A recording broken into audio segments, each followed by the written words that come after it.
Monsieur Adrien Boutroux, bonjour. Bonjour. Vous êtes attaché de presse au sein de la grande marque Renault. Exactement. Et là, au sein du mondial, vous nous proposez plusieurs modèles, notamment cette Forever Trophy. Voilà, donc là c'est la nouveauté du mondial, c'est le concept car Forever Trophy, donc qui rend hommage, qui est basé sur la 4L historique. Et dans les cas des 25 ans du 4L Trophy, elle est elle est intégrée dans le mondial avec plein d'éléments qui rappellent justement le 4L Trophy. Donc vous avez les jantes avec des compresseurs pour dégonfler ou gonfler les pneus. Vous avez à l'arrière une pelle pour si vous êtes ensemble dans le sable. Voilà, donc c'est très concept. La version de série, puisqu'on annonce qu'elle sera aussi produite de série en France à l'horizon 2025-2026. Tout ce qui est parti. Peut-être qu'elle fera des rallye raids en 2026. Ça, peut-être, on ne s'interdit rien, en tout cas ce sera possible dans tous les cas. Ouais. Toute la partie grise, ça représente à peu près la version de série qui sera dévoilée plus tard à l'horizon 2025. Et puis voilà, donc c'est la nouveauté du mondial, voilà, donc qui reste dans la stratégie du groupe de ressusciter les icônes du passé. On a commencé par R5, là on fait R4. Voilà, donc c'est la continuité de la stratégie qu'on peut avoir chez Renault. Alors là, on voit un autre modèle qu'on a découvert en septembre à Chantilly, dans l'Oise. Donc c'est la R5 Turbo 3E, réinterprétation moderne de la R5 Turbo. Donc 3 pour la troisième génération de la R5 Turbo et E pour la côté électrique. Voilà, donc c'est une drifteuse, elle roule.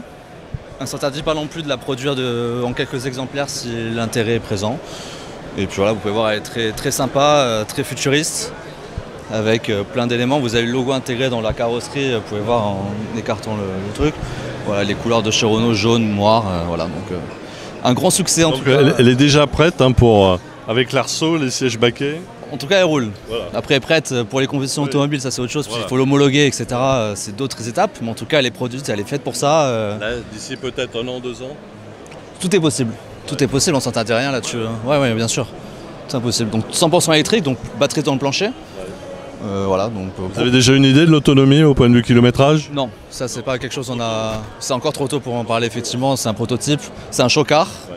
On n'a pas forcément vocation à le produire de série, mais à quelques exemplaires on peut éventuellement... Elle a un super look. Hein. Elle a un super look, on a plein de détails super sympas, le logo, les jantes, les rappels de la R5. En fait c'est une voiture qui a été faite dans le cadre des 50 ans de la R5. Ouais. Voilà.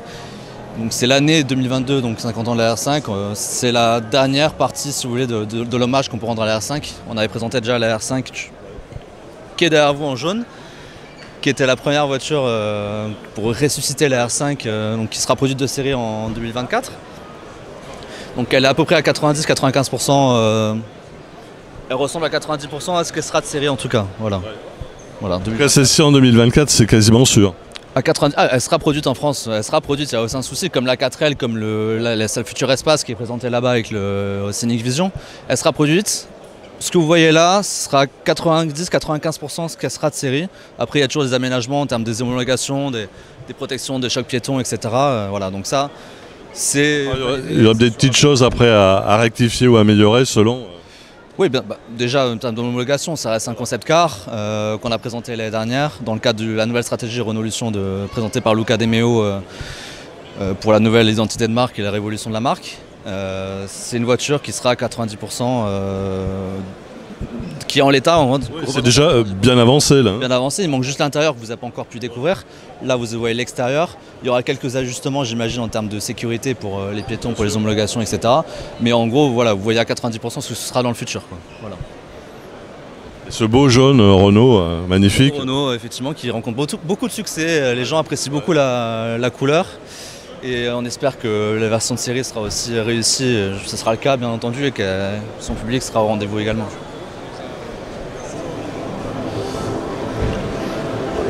Donc là, c'est qu'une question de mois, là, maintenant. Oui, c'est une question de mois, dans le sens là, on est fin 2022, donc on va commencer à vous présenter l'intérieur l'année prochaine. Et production en série en 2024, donc ça va aller vite, effectivement. Ouais. C'est le début de la révolution chez Renault.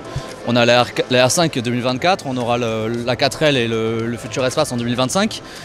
Donc voilà, on est en train de changer de stratégie. Enfin, Luca De Meo apporte une stratégie, un renouveau dans la marque, et ça se passe par des modèles comme ceci, notamment qui seront 100% électriques. Voilà, ce ne seront pas des modèles thermiques ou quoi que ce soit, ce sera 100% électrique. 100% électrique et produit en France. Important. Important également dans notre... actuellement, la société de produire en France, c'est de soutenir l'emploi local et l'industrie française. Voilà. En tout cas, merci à vous parce que là, vous avez montré des modèles futuristes, mais magnifiques. Merci à vous. On espère que les futurs modèles de série seront également le cas et que ça rencontrera un succès, j'espère, auprès de notre clientèle. Voilà, fan de Renault. Merci à vous. Merci beaucoup. Bonne continuation et bon salon. Bonne journée à vous. Au revoir. Merci.